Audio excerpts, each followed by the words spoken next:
Right, Alexandria Ocasio-Cortez's bold new legislation, known as the Green New Deal, aims to provide guaranteed jobs to all Americans. And it's fired up lawmakers and voters on both sides of the aisle. But this morning, it's comments from the president's daughter and White House senior advisor that are taking the internet by storm.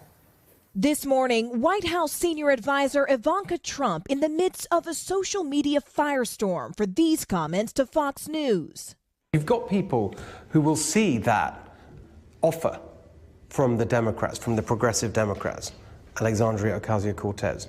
Here's the Green New Deal, here's a guarantee of a job. And think, yeah, that's what I want, that's simple. What do you say to those people? I don't think most Americans in their heart want to be given something. In an explosive new interview, the first daughter taking on freshman Congresswoman Alexandria Ocasio-Cortez over her Green New Deal.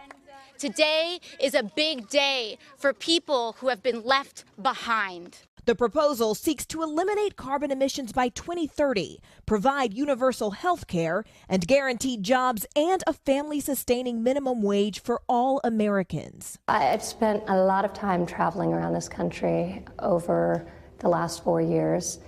People want to work for what they get. So I think this idea of a guaranteed minimum is not something most people want.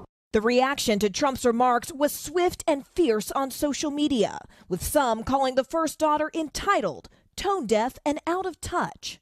One user tweeting, "You, a lady that has been given everything, have no right to speak about most Americans."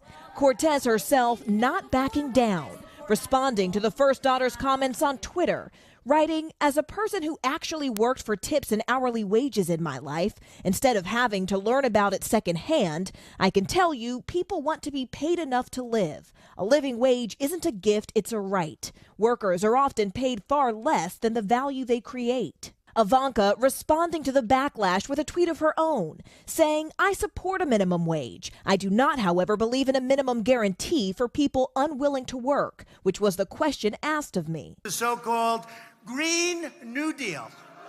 President Trump is also no fan of the plan, while Republican leaders say it's unrealistic and too expensive. Well, the Green New Deal drives a stake into the heart of our strong and healthy and growing economy.